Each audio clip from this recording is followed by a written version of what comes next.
And this collection of videos, basically, I'm just going to be going through exactly how to answer different questions from Chapter 4, making sure you're using the right terminology and getting things right before we move on to Chapter 5. So I'm just going to go through each dot point from this chapter one at a time. So first of all, looking at measuring economic growth and the differences between real and nominal GDP. So first thing, if you do get asked to define economic activity and the three ways we can measure GDP, basically economic activity can be measured through production, income, or expenditure. And we can generally use real GDP as the main measure of economic activity. But it's the total production, income, or expenditure within a country.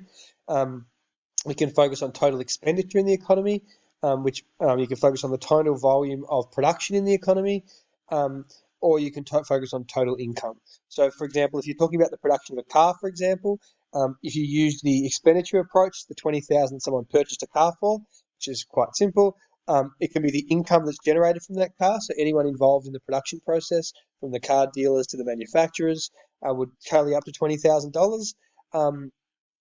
And it can also be measured by the total production, which would be equal to the value of the car, which is $20,000. All three ways will give you a very similar figure of GDP: total production, total income, or total expenditure on Australian goods and services. Okay, the differences between real and nominal GDP, and why do economists prefer to use real GDP when calculating growth? So real GDP measures increases in economic growth after removing the effects of inflation. It does this by using prices from the previous period and applying them to the current year's volumes to get a better indication of whether the volume of production is increasing. Nominal GDP, on the other hand, uses the value of a nation's output on final goods and services, but it's before we make the adjustments for inflation. So it uses current prices, whereas real GDP uses constant prices. Economists prefer to use real GDP when calculating growth because it removes the impacts of inflation and gives us a better indication of whether we're actually producing more rather than whether just values have increased because of higher prices. That gives us a better indication of whether material living standards and our purchasing power has increased as a whole. The differences between annual and annualized rates of economic growth. So annual rates of economic growth compare production in a given 3 months to the same 3 months last year. So we compare production in January, February, March 2019 to production in January, February, March 2018. Whereas annualized growth gets growth for a quarter by comparing production to the previous quarter. So, for example, for January to March compares to October, December the previous year, and then multiplies the figure by 4. Okay, so you get a mark for that, and 1 mark for explaining why annualized growth is more volatile. It's more volatile because any significant increase or decrease in growth in a particular quarter will be multiplied by 4, and therefore any short-term volatility will essentially be compounded.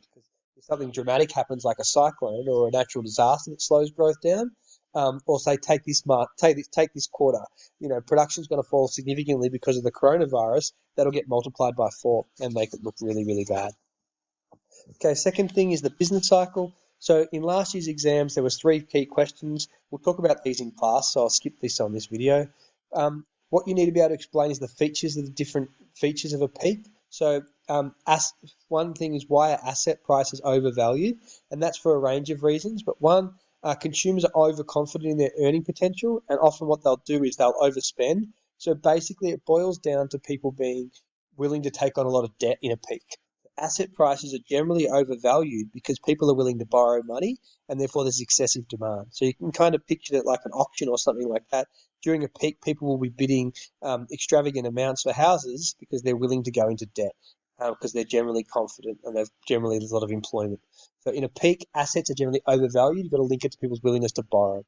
Trade deficits increase. Okay, this basically means, why do we import so much in a peak? And the main difference is that we import a lot because consumers, one, have a lot of money because there's low unemployment. So we have a lot of money, a lot of disposable income to spend on imports. 2, inflation is likely to be higher in Australia. So when inflation's higher in Australia, things are more expensive here. So we're more likely to import from overseas. And 3, firms generally invest more during a peak. And because of that, they're spending more money on capital and machinery and things like that, so that can lead to more imports as well. So they're the 3 things to talk about. Main one is we just have more money, more disposable income. 2, inflation occurs. And 3, the fact that firms invest more and spend more. Some factors that might lead to a trough to a recovery. So how do we get out of a trough? 1, troughs are generally synonymous with lower prices, so that encourages spending. 2, the RBA generally lower interest rates in a trough, so that encourages spending. And three, the government, I wouldn't probably do this one. Three, the government implements expansionary budgetary policy. So generally during a trough, they'll lower taxes or increase infrastructure spending. So they're the main reasons we get out of a tax. Lower interest rates, more government spending, lower taxes, and the low inflation encouraging spending. What's meant by stagflation? So stagflation is a situation in the economy where prices are higher, but there's also high unemployment and weak growth. That generally occurs because of poor supply side conditions. So, for example, if there's wars overseas, that can cause higher oil prices, which causes inflation because costs of production are higher, but reduces our productive capacity because firms are less willing to supply and have higher costs of production, and can also increase unemployment because firms are less willing to produce. So, jobs become lost. Why are assets overvalued at the peak? I've talked about this. Won't talk about that now. Why is it difficult for the boom phase of the business cycle to last for a long period of time? That's because we have limited resources. So if there's an excessive level of demand for too long a period, firms will be forced to raise their prices so that basically because we're reaching our productive capacity and they're running out of resources. So the high inflation will slow down spending. Also, the government's likely to increase interest rates to slow inflation, and that's likely to slow down spending as well. And third, because of the high prices, we become less internationally competitive.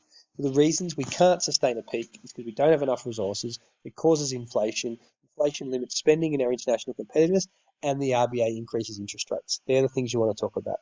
There's too much strain on our resources, we can't sustain it, causes higher prices, and leads to higher interest rates, which slows the economy down.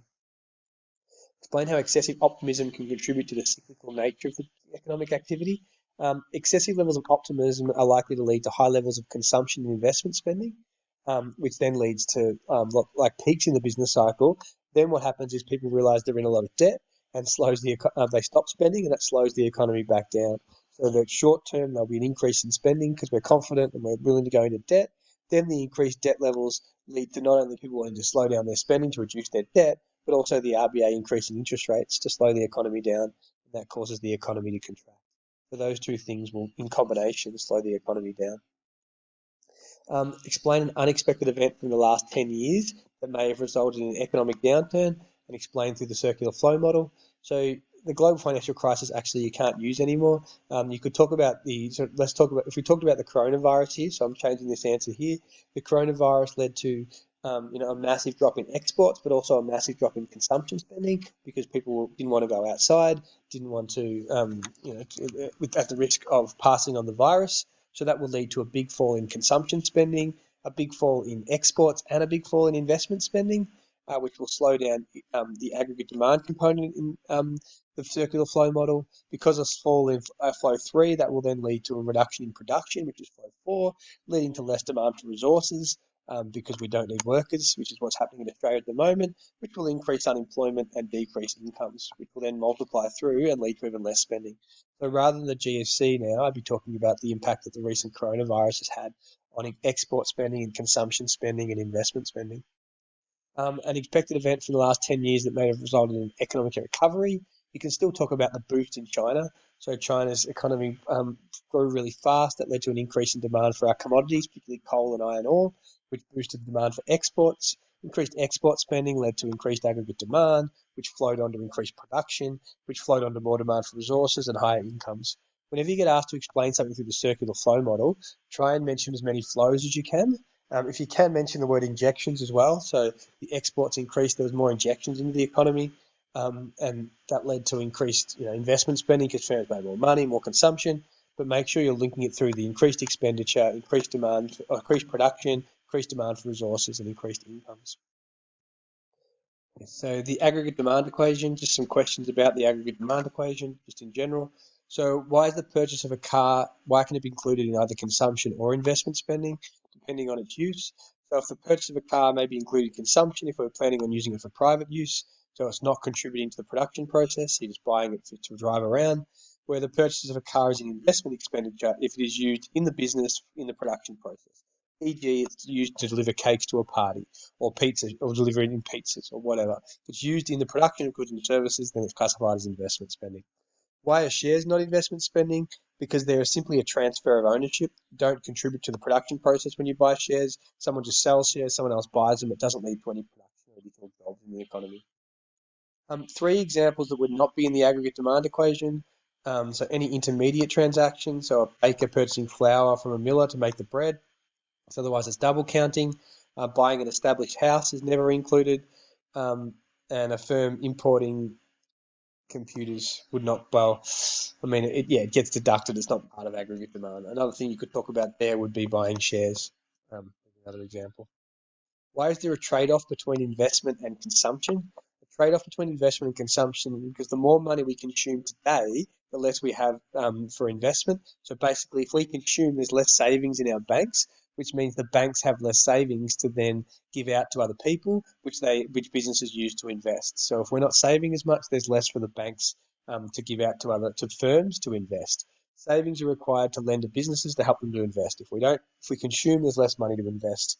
On the flip side, the more money we save to invest, the less money we have to consume as well. So it goes both ways. The more we spend, the less we have to invest. What is meant by private investment expenditure, and explain why it's needed to boost our productive capacity.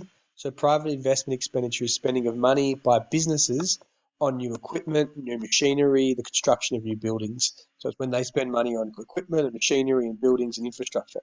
It helps to boost our productive capacity because it allows us to become more productive because we have better quality machinery and equipment.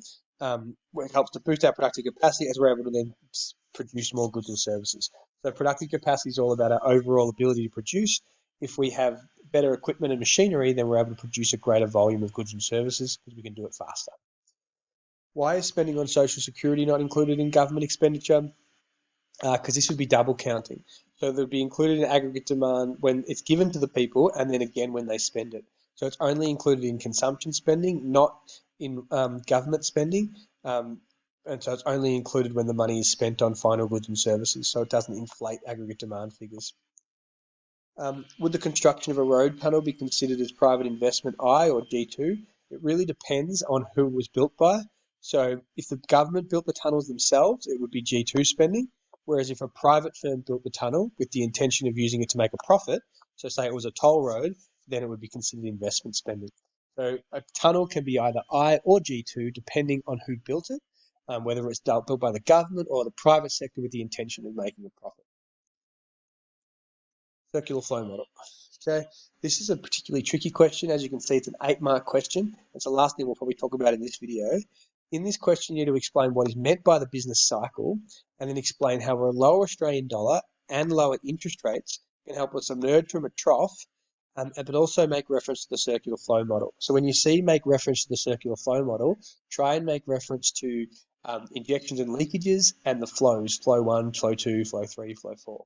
So first thing, you're getting 2 marks for demonstrating understanding the business cycle, 2 marks for reference to the circular flow model, 2 marks for explaining how a lower Australian dollar gets us out, and 2 marks for explaining how lower interest rates get us out of the trough. So the business cycle refers to the natural movements in economic activity over time, where periods of high rates of growth are followed by economic downturns characterized by very low rates of growth. So explain the business cycles relating to the cyclical nature of economic activity, associated with peaks and troughs, and then explain what some of those mean. So a trough in the business cycle is where leakages exceed injections. The economy generally emerges through entering a recovery when it then again reaches high rates of economic growth. So just explaining some of the features of the business cycle. But then talk about each of the things individually. So a lower Australian dollar can help us emerge from a trough because foreign currencies now have more purchasing power to buy Australian products, so we're more internationally competitive. They want to buy our stuff. That leads to more exports or injections in the economy and less leakages because we import less.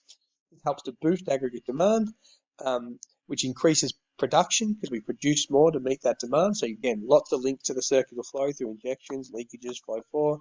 Higher demand for resources occurs because of increased production. Higher incomes because of increased demand for resources.